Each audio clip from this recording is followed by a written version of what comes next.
Ashley, and today I want to talk about the two most important things I think it's important to consider when it comes to diet. It's one of the most, it's the question I get most often. What should I eat? And so normally, I want to talk about diet variation, and we've done that in other videos. Today I'm going to talk about two specific things that you want to think of before you put something in your mouth and digest it. The first is this good for me? And this is the thing that most of us, especially that are thinking about our health, are thinking about.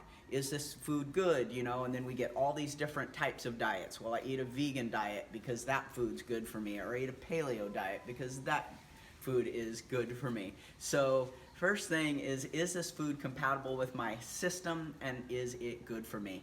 The second thing is what I really want to talk about today, because it's something that I think isn't being talked about enough, and that is, how does this food I'm ingesting affect my metabolism and my hormones, specifically my insulin and my leptin?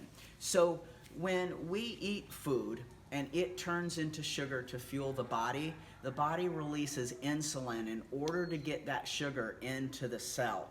When we eat foods that create too much sugar or glucose, we get too much insulin, too much glucose, and it starts to damage the delicate outer membrane of the cell, okay?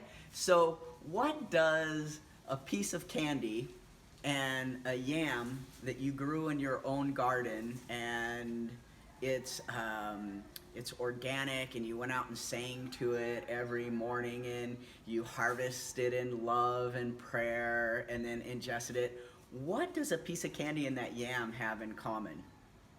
They both turn into glucose in the body for the body to use as fuel. So our first question, is this food good for me? Candy, maybe it's full of preservatives and things we wouldn't want to eat. That yam that you sang to, really, really good for you. And yet the second question that we're asking, how does this affect my metabolism, my insulin, and my leptin? Those two, the candy and the yam, they do the exact same thing in the body. So I usually find that when people are really conscious about what they're eating, if they're still having inflammation, if they still have some type of chronic illness, if there's a test that I've talked about frequently called a meta-oxy test that tests that membrane of the cell to see if it's inflamed or not.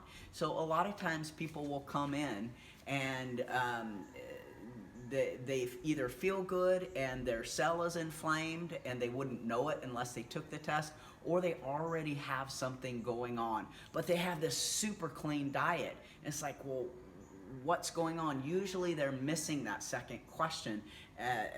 How's this affecting my insulin and my leptin? And they're getting too much glucose of really healthy food. So there's a really simple way to find out. You're going to get a glucose meter, just like a diabetic would use, to see where their glucose is. You can get this at any pharmacy. This should only cost you about 20 bucks, and it comes with the meter, your strips, and one of these little things. So I'm going to show you how to do this really, really quick, and then I'm going to tell you the numbers of where you want your glucose to be after you eat, okay? So I've been doing this for so long that I do this by hand. You're going to get a little poker, if you will, and you're going to stick this down into the poker and then hold it up to your skin. Now, you don't want to poke on the tips of your fingers, right? Because you're going to type, you're going to cook, you're going to do all kinds of stuff, and you don't want a pinprick on the tops of your fingers. I use the side of my finger where the skin is thin, it doesn't hurt at all, and I'm not going to be touching that later. Okay, so the first thing you want to do is pull one of these strips out. Close that up really quick because oxygen affects this, so you want it open and close really quick. And you want to be careful about touching the strip all over. Wash your hands ahead of time. Things like citrus will affect the kind of result that you get. So then all you do is poke the the end with the arrow, shows you which way to do it. You poke it into your meter, and you're gonna see it start to make this drop, okay? Once it does that, you're gonna take your little poker gun, hold it up tight. Again, I've done this often enough, I just know how to do it and where to do it.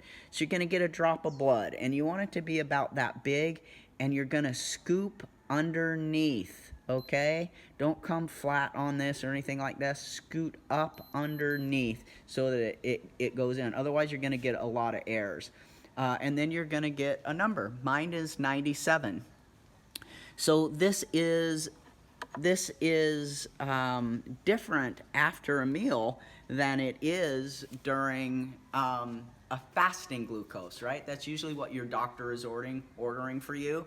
That fasting glucose should be under 100, 99 or lower, to be of a normal value. And what it's telling you is kind of, are all the meals you're eating glucose safe for your cells? Otherwise, you're starting to get pre-diabetic and then eventually diabetes type 2, right?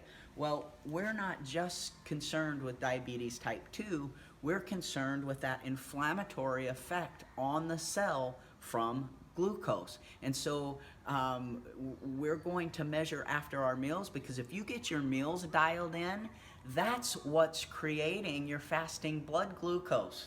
Okay, so let's go to the source to see what's creating that fasting blood glucose.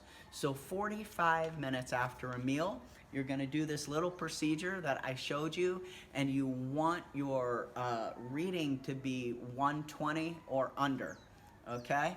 So the American Diabetic Association says 140, and that's lovely if you want to prevent diabetes type 2. But again, we're going to reduce systemic inflammation in our cellular body so that we can reverse chronic degenerative disease and come to a place where we're affecting our longevity. Okay, so 120, 45 minutes after you eat. If you're drinking something, smoothies, I see people getting too much in their smoothies all the time, too much glucose. And so if you're drinking something like a smoothie or any type of drink, that goes into the system faster, and I want you to measure 20 minutes after instead of 40 minutes after, always keeping that blood glucose under 120. And that is going to be the first stage to really cleaning your diet up. Is this good for me? And how does this affect my blood glucose? If I had one thing to share with somebody to help them get their health back, it would be this. Is what I'm eating good for me? And am I always keeping that blood sugar under 120? It's amazing. And so give it a try. Let me know how things go, and I'll see you next time.